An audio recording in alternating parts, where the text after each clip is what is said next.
There's a lot of anecdotal advice around on improving your marriage. But if you want something you can really use that will actually make a difference and reignite your marriage, check out the link in the description below.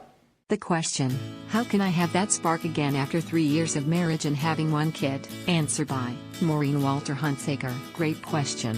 There are so many ways. Real spark comes from real intimacy. If you do not feel a deep, emotional and intimate connection as you used to, start there. The main reason I am sexually attracted to my husband is because I feel that connection. To me, it is the difference between making love and having sex.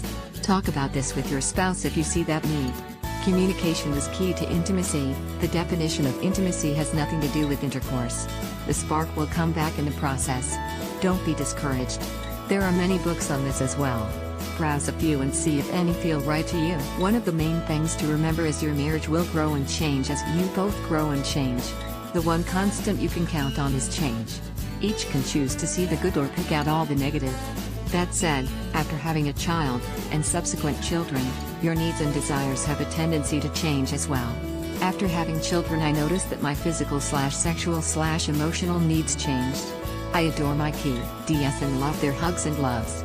When they are little, they tend to cling on to and all over you all day long, every day. My love for my husband did not change, but my desire to be touched changed.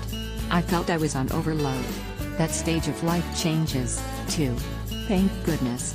But my desire to talk with my husband, really, any adult, was intense. If other needs are not being met, it's hard to connect the way you need to. Have a getaway, as many as your circumstances allow, spontaneous and planned. Don't include a TV or phone or computer. It could be a hotel close by or a long drive away. One of my favorites is when we just go camping for a night. To me, that is super romantic. To others, that could be torture. Smile. Now, with Airbnb the options are endless. Think of what you both might enjoy.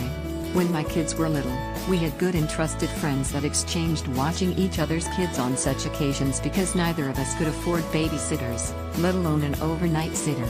Sometimes, the night away can be a couple therapy type mini getaway. Of course, in general you want these to be positive and relaxed experiences. However, I remember reading a book about this very subject, where I was wanting answers to your exact question, but it was the start of the internet and nothing like Google existed, that suggested a night away that was a relationship helper experience. It listed all sorts of questions to ask each other in some sort of get-to-know-you game-like questions. You'd be surprised what you learn about someone you thought you knew so well.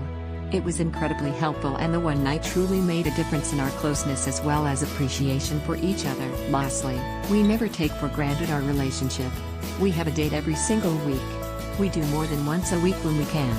It can be helpful to have rules for these dates, such as no talking about the kids or work or negative things. Save it for the rest of the week.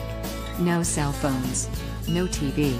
As a side note here, when our oldest was old enough to babysit her siblings, we found we needed a rule that they should not call unless there was fire or blood. We spelled out consequences of not listening and obeying. The sister in charge and followed through. We even had consequences for calling unnecessarily. Sometimes they have to learn in other ways. All these little things can make a big difference. That goes for your relationship in general. Little notes, hidden in a shoe. Notes of love and appreciation. My husband surprised me once, when I had a very hard day, with a mini picnic brought to me with sparkling grape juice, cheese and crackers and grapes. I cannot express how much that meant, and still means, to me. If you don't know, find out how your spouse feels love from you, or even would like to feel love from you.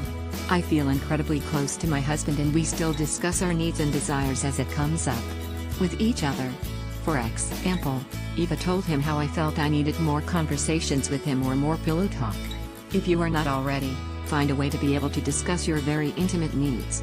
As helpful as it would be, mind reading is not a thing. Hope this helps. Answer by Jack Sullivan. Don't expect to find that spark that initially fired your relationship to return. Understand that it served its purpose, and like an acorn, your relationship is now growing into a mighty oak. Or at least it should be. As my relationship with my wife progressed, from our meeting, courtship, marriage, 5 years later having our first child, then after 3 our second, there were far more wonderful and exciting things that created the ever-deepening bond between us than a mere spark. If this isn't your experience, then the two of you need to discuss it. Answer by Peter Green. What a great question. Like everything, a sense of complacency can build over time, which lead to taking certain things for granted if we are not careful. The great news is that spark can be there for the duration of the marriage if you make an effort to keep it there. Go on dates. Yes, this requires hiring a babysitter or asking a close family member to watch your little one for a few hours, but the TS a small investment when you think of the payoff over time. Write each other love notes and leave them around. Write each other poems, a little cheesy, but you see what I am getting at.